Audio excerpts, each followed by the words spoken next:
At over 6,000 meters, the air in Ladakh is thin and still. This vast region lies between two of the mightiest mountain ranges on Earth, the Himalaya to the south and the rugged Karakoram to the northwest. Even its lowest valleys rest above 3,000 meters, while its highest summit, Noon, reaches 7,135. For about 2.5 weeks I would call this place home, discovering its unique culture and climbing 3 peaks over 6,000 meters. Among them a first ascent and a solo climb in this remote and raw landscape.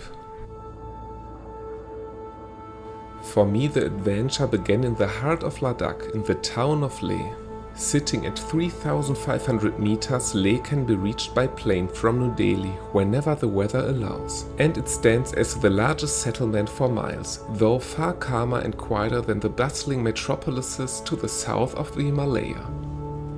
Originally a key trading post for merchant caravans along the ancient Silk Road, the town still carries the marks of its history. With narrow streets lined with small textile shops, lively markets and a rhythm of daily life that immediately immerses you in the charm of North Indian culture.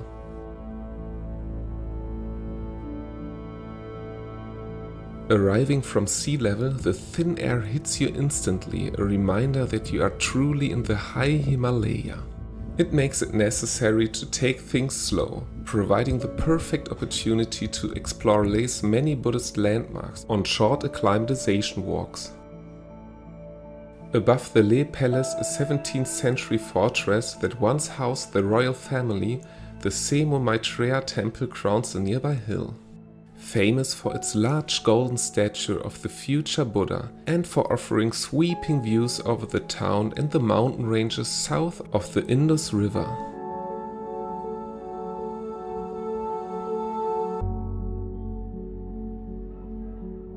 Even though I was captivated by the beauty and cultural richness of the town, that was not the main reason why I had come to Ladakh. My plan was to climb Kang Yatse 1, a technically demanding 6,400 meter peak at the far end of the well-known Marka Valley by joining a small climbing group. But unusually heavy and persistent snowfall in the weeks before my arrival and even during the first days of my stay forced us to rethink our plans. Rivers had burst their banks, bridges were washed away, and higher up the deep snow posed too many risks. So we remained in Leh a little longer than planned, looking for an alternative that would prove no less adventurous and perhaps even more beautiful. The goal was Tsomoriri, a lake in the southeast of Ladakh, near the border with Tibet and the main range of the Himalayas, surrounded by countless 6,000 meter peaks.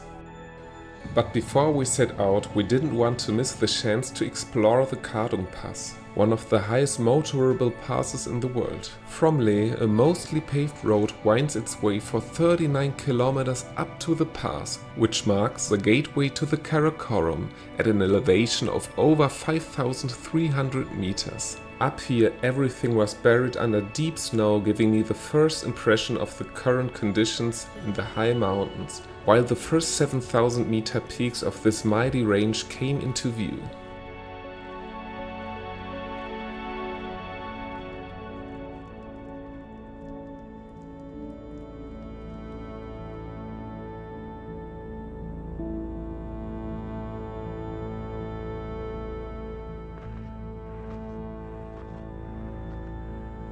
With these impressions, the first signs of growing acclimatization and strengthened by the good food back in town, I felt ready for the first real mountaineering adventures. We made our final preparations and enjoyed the atmosphere of Leh one last time before we set off on the 5-hour drive toward Tso Moriri. The drive itself was already a highlight. Leaving the town behind, we followed the Indus River upstream, past the world-famous Tso Monastery, followed by ever smaller villages, before finally making our way deep into the mountains. Up here the landscape became increasingly untouched, shaded by livestock grazing, dotted with Buddhist structures and framed by massive snow-covered peaks. After a while, the landscape opened up, revealing the smaller Tso Kyagar in front of Tsomoriri, with Kiager Ri wrapped deep in snow, the first 6,000-meter peak we would attempt to climb the next day. We stopped here and let the mighty landscape sink in. It felt completely different from any mountain landscapes I had explored so far. Wide open views, gentle colors, yet at the same time powerful mountains surrounding the scene.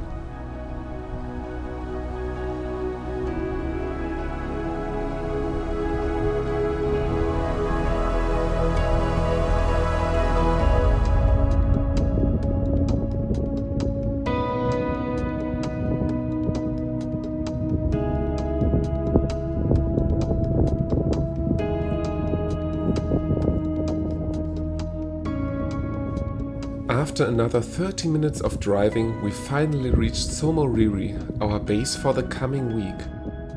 At over 4,500 meters, Tso Moriri is one of the highest lakes in India, stretching roughly 19 kilometers in length. Like other slightly saline lakes north of the main Himalayan range, its crystal clear waters, so peaceful they almost invite you to swim, have no natural outlet, which I always find fascinating. The area around the lake is home to the nomadic Shangpa herders, who mostly gather around the lake's only largest settlement, the small village of Korzok, which would also serve as our base camp. Apart from a short acclimatization hike about 200 meters above the lake, which we also used to get a better view of the stunning landscape, we turned in early after our arrival as our first 6,000-meter peak was waiting for us the next day.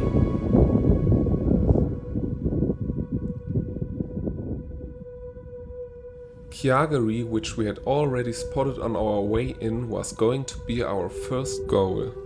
At 6,100 meters, it's considered one of the easier trekking summits in the region, often chosen as an introductory 6,000er or as an acclimatization climb before attempting higher and more technical mountains.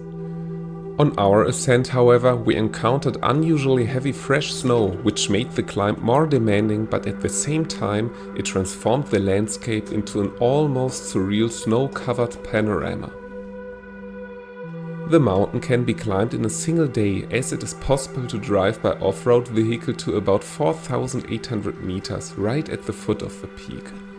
We began our ascent in the middle of the night, hoping to take advantage of the firmer snow conditions before the warmth of the midday sun. So at first the route rose steeply over rocky scree, leading us steadily toward the snow line. We enjoyed the stillness of the night, the breathtaking starry sky unspoiled by city lights, and the steady progress we were making on the first snow.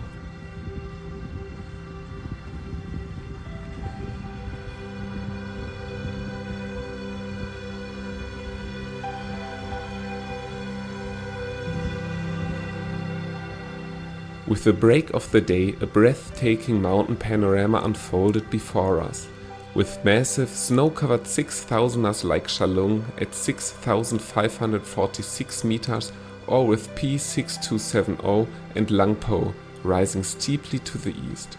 Further south, the highest peak of the Tso Moriri Lake, the 6,666 meter Lungser Kangri, towered above, and directly opposite of us stood Korzok Kangri, a 6,000er with a long snow-covered ridge that I would climb solo a week later.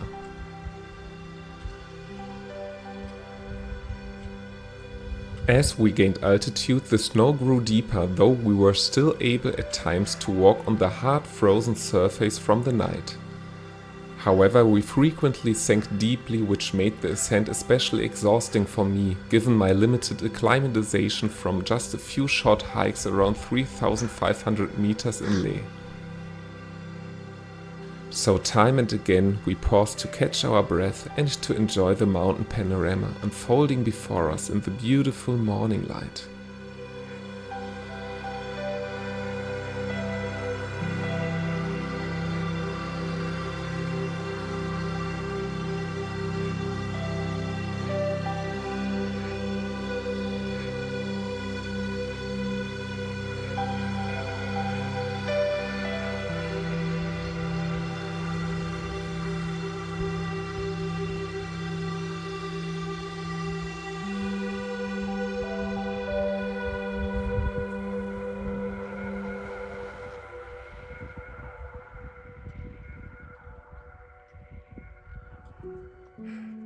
After reaching the main ridge, which would lead us all the way to the summit, an endless ice desert unfolded to the west, dotted with striking peaks like Point 6250, another of the countless 6,000-meter peaks.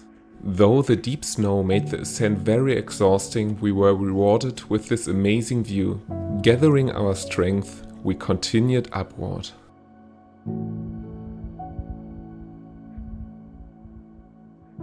About 150 meters below the summit, we took a longer break.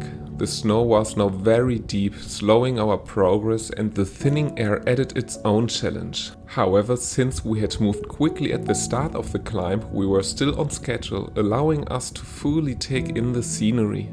It was a landscape completely different from the vibrant Nepalese mountain or any other regions I had visited before. Remote, far away from everything, and incredibly beautiful.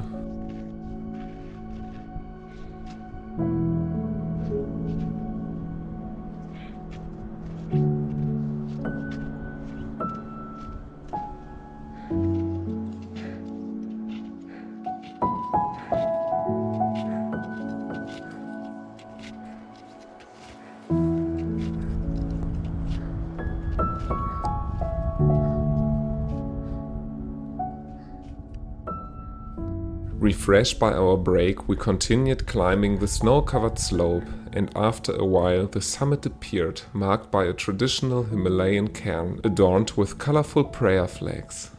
And even though the top seemed within reach, the last meters felt especially long at 6,000 meters. So by keeping the goal in sight, I found the motivation we needed, and step by step we made our way to the highest point of the mountain.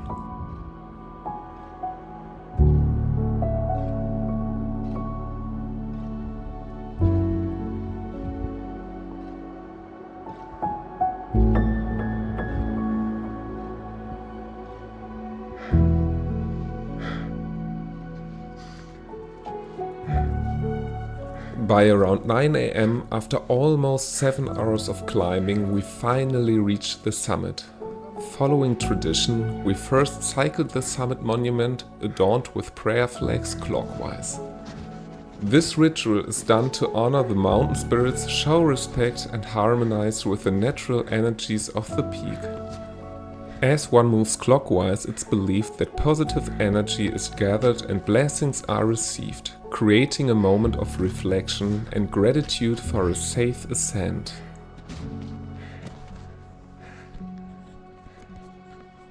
Taking our time here, we soaked in the views of the neighboring peaks and refueled with energy bars in preparation for the long descent ahead.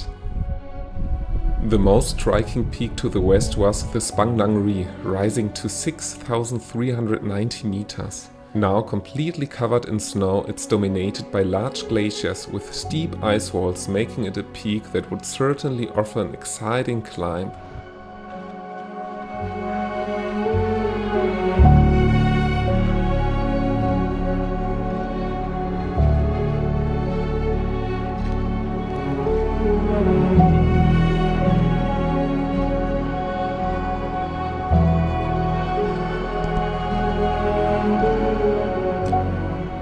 Gradually more and more clouds began to obscure the view, and since the weather, like in the previous weeks, was still unpredictable, we started the long descent. Let's go!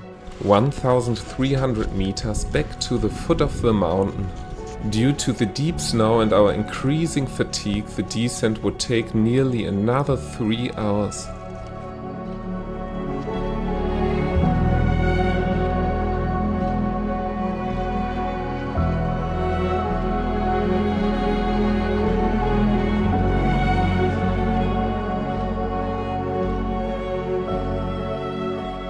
Under dry conditions, the mountain would likely reveal a much gentler, but perhaps less imposing side of itself.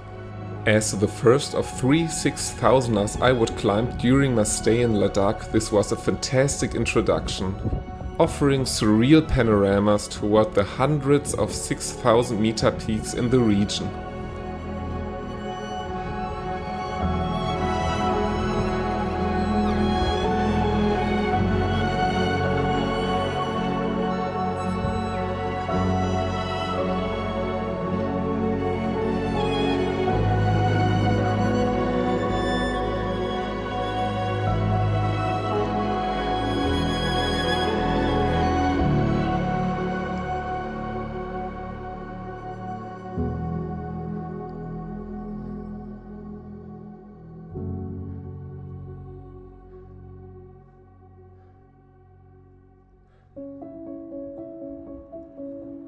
After our first successful ascent, we spent a whole day in and around Korzok to recover.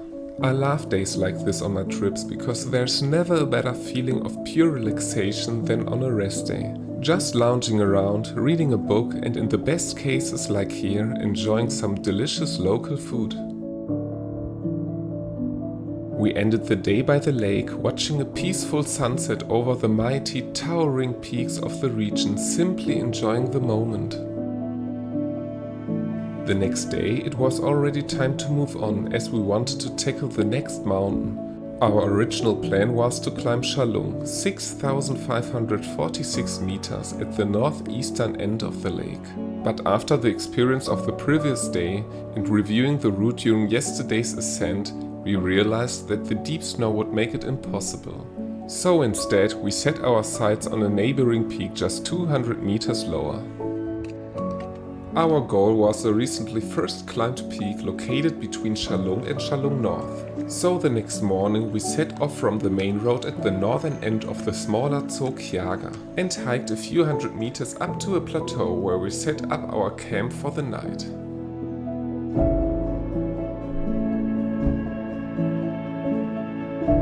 Up here at around 5,200 meters we still had the whole afternoon to take in the surroundings. Even after spending a few days in this region, I still couldn't get enough of the unique landscape, rugged and rough, but somehow welcoming at the same time. Beside that, with the thin air definitely noticeable up here, plenty of rest inside the tent was part of the day's routine.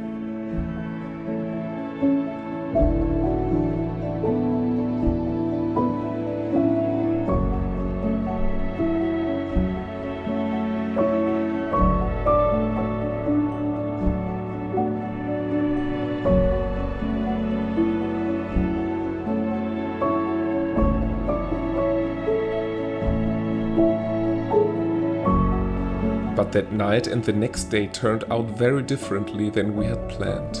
Around 2 a.m. as we woke up to start for the summit, we discovered our tent mate. There were 3 of us in the tent, unconscious and showing serious signs of pulmonary edema. Every second counted to get him down the mountain with fresh oxygen and medication and then safely to the hospital in Leh. Thanks to the professional action of our guide Ricky and his team, the situation was brought under control, even though it was extremely close. Of course, we had to abandon the summit attempt, even though the next peak was already waiting for me the following day. Kiki soso largelo! Kiki soso largelo! Kiki soso largelo! Because of its remoteness and the sheer number of 6,000ers, Ladakh still offers the rare chance to attempt first ascents of untouched and unnamed peaks. Some of them surprisingly accessible and possible without major logistical effort.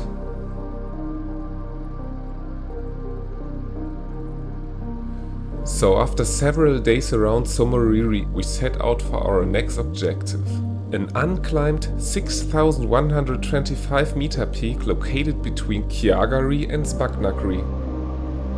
At dawn we set out from the village of Korzok by Tsomoriri as a team of 2, approaching the base of the peak in an off-road vehicle and reaching just above 5,000 meters.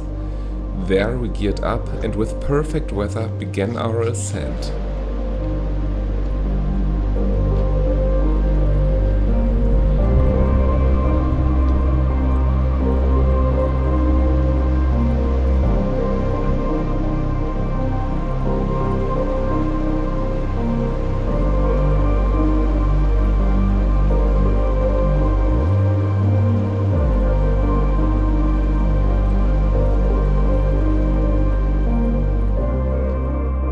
Compared to our ascent of Kiager Ri, the effects of acclimatization were now clearly noticeable, so we decided to push for a kind of speed climb, aiming to reach the 6,125 meter summit in less than 3 hours. Initially still below the snowline, we steadily hiked up through idyllic terrain, while already breathtaking views of the 6,000ers stretching to the north and east opened up before us. Among the mountains, with more than 6,500 meters, Shakula caught my eyes most due to the almost perfect elegant shaped form.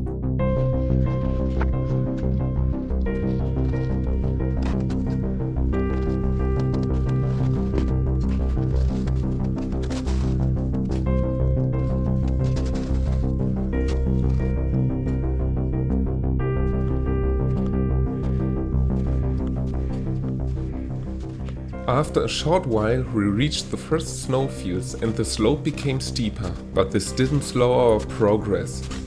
During short breaks, we refueled and took the impressive mountain panorama, including the giants Lungser Kangri at 6,666 meters, Tso Kangri at 6,622 meters to the southeast, and the glaciated north face of the neighboring Kiager Ri. The climb didn't present any major technical challenges, yet it had its own unique appeal. The thrill of venturing onto a peak that officially had never been summited before. This felt very special and motivated us to move quickly and efficiently toward the summit. To the east, the distinctive contours of other well-known peaks in the region came into view, including Chalung, shaped like a pyramid, which we also had planned to climb, though heavy fresh snowfall had forced us to abandon that plan. All the same, a kind of first ascent was certainly a comforting alternative.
After a steeper section which nonetheless carried us quickly upward into the thinning air, we reached the lower southern point of the broad summit ridge. From here, the heavily glaciated Spangnak Ri and several other 6,000ers came into view. We continued upward over a mix of snow and scree, making our way toward the long, stretched out summit plateau.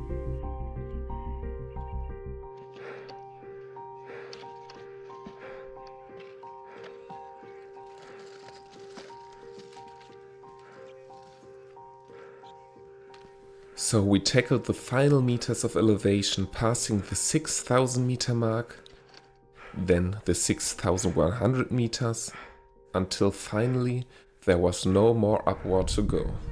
And so we stood at the highest point of the 6,125 meter peak, for which there was no record of a previous ascent and which had yet to be given a name. There were no summit markers, so following the Tibetan Buddhist tradition, we erected a monument for the summit.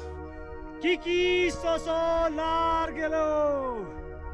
Kiki soso largelo. Kiki soso largelo. So guys, finally we are at 6,125 meters, and this is unnamed and unclimbed peak in Ladakh near Kyagar Ri Lake, and we are the first one to summit this peak. Myself, Ricky, and here is Julian Henrik from Germany. So guys, we are very lucky. Thank you God, thank you everyone. So Julian, Kiki soso largelo. Kiki soso largelo.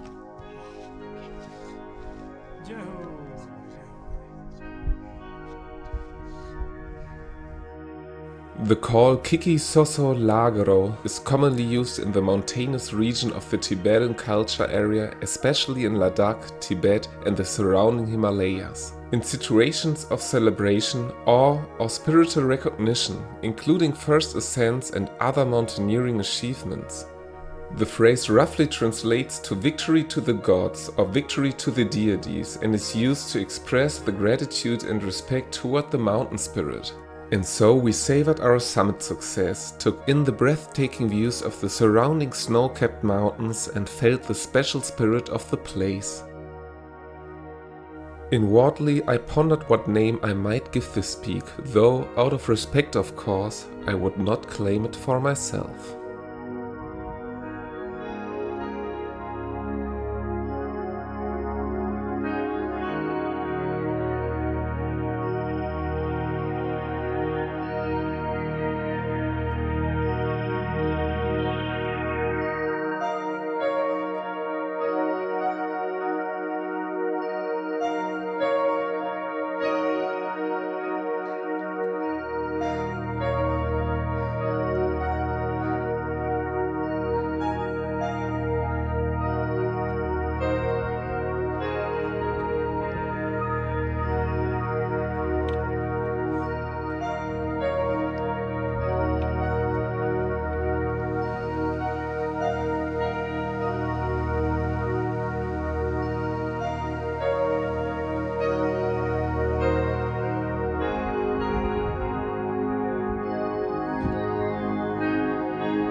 For the past week, the village of Korzok, one of the highest permanently inhabited villages in the world, has served as some kind of base camp for me.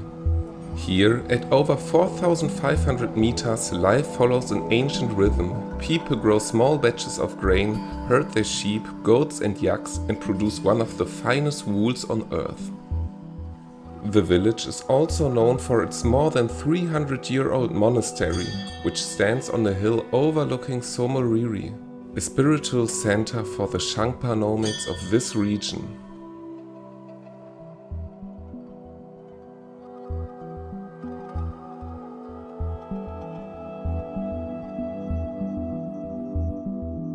After climbing two 6,000-meter peaks in the past 5 days, Kiager Ri and the first ascent of an unnamed mountain, my next adventure began. A solo ascent of Korzok Kangri, a 6,110-meter peak with a long snow-covered and rocky ridge rising above the small village of Korzok, overlooking the picturesque Tso Moriri Lake. My plan was to start from the northern edge of the village right by the lake, set up my camp about 1,000 meters below the summit, and at daybreak follow the steep rocky ridge leading north towards the highest point. Before starting my climb, I took it slowly. I slept in, had a good breakfast and lunch, and spent some time relaxing in the sun, enjoying the calm waters of Tso Moriri, until around 4 in the afternoon it was finally time to start the ascent. My goal for the day was to gain about 600 meters in elevation before sunset, roughly within 2 hours. So I set off, climbing the steep mountainside to the northwest of the lake, aiming for the broad ridge that I would later follow all the way to the summit. To the south, the mighty Mount Gia towered over the horizon, a remote peak remarking the border between India and Tibet. Only 4 successful ascents have ever been recorded. The last one, more than 2 decades ago. I kept looking across the shimmering lake, framed by the other surrounding 6,000-meter peaks.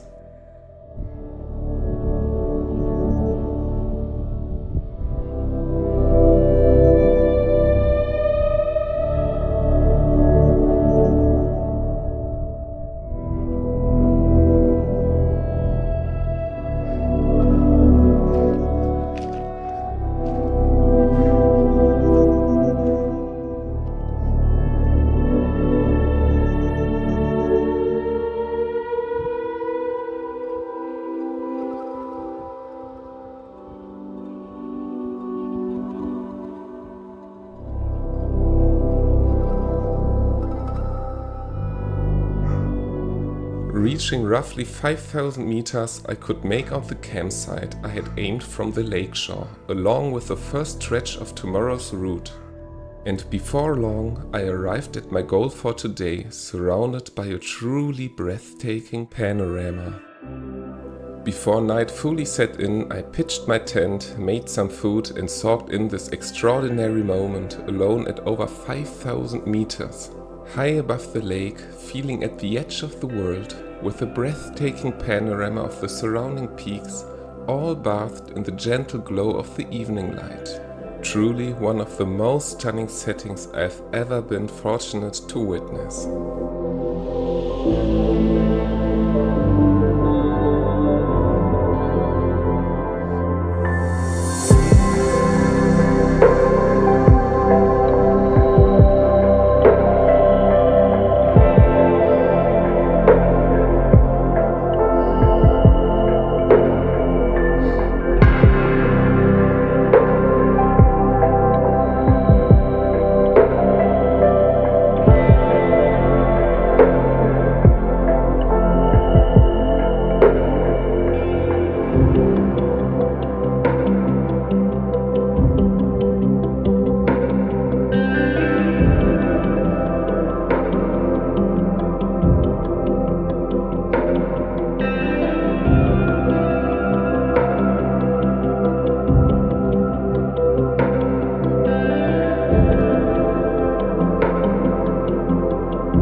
After a peaceful night, I emerged from my warm sleeping bag at first light, ready for the climb. About 1,000 meters of elevation on unknown terrain lay ahead, a challenge I didn't want to underestimate at this altitude.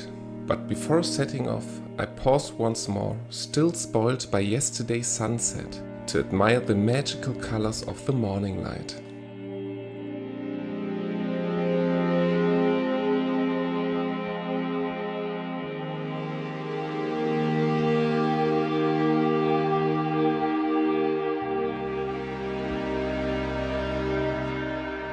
After fueling up with a few muesli bars, I set out toward the rugged, rocky ridge, the icy air biting at me and the slope enveloped in a serene stillness. Utterly alone on the mountain, immersed in an extraordinary remote landscape. The first part of the ascent was still snow-free, but scattered with large, loose boulders, where careful footing and constant attention was essential. So I made sure to stay close to the upper edge of the ridge, minimizing the risk of rockfall as I climbed.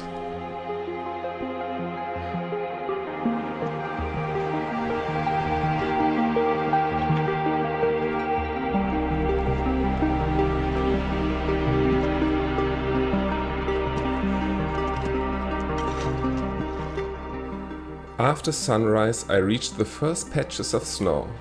From here, the loose rocks were often hidden beneath a layer of snow, which made the ascent more challenging. At the same time, the snow was essential for me.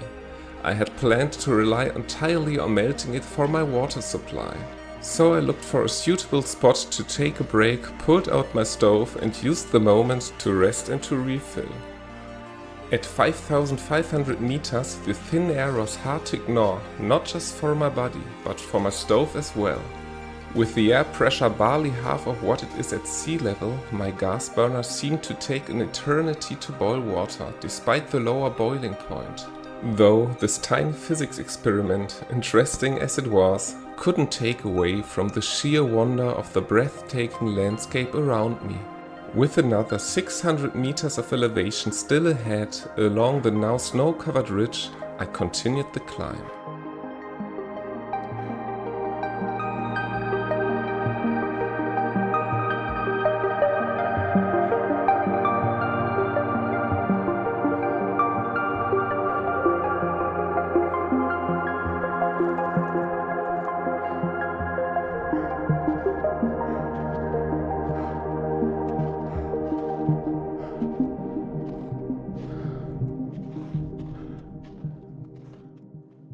Roughly 200 meters below the summit, the ridge opened up, revealing the main peak of Korzok Kangri.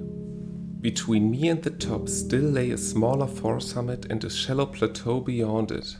Here, at nearly 6,000 meters and with my recent deep snow lessons from the other climbs in this region, I knew this final stretch would be a tough one, especially under the now intense high-altitude sun.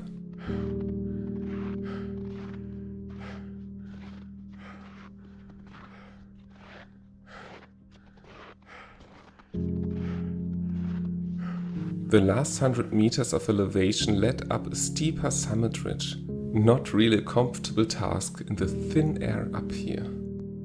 And finally I could make out the small exposed summit ahead of me, enough to give me the final push of motivation for the last few meters. After nearly 5 hours, exhausted from the steep snow-covered ascent, I reached the small, solitary summit marker, surrounded by countless 6,000-meter peaks.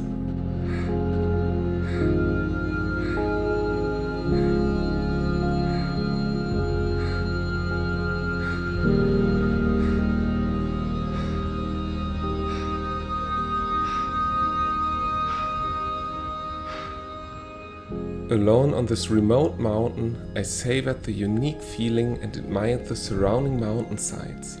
To the east, all the way to Tibet, to the south, toward the mighty main range of the Himalayas, and to the northwest, reaching the foothills of the Karakoram.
The descent was slow going through snow and the loosened, now sun-warmed boulder fields.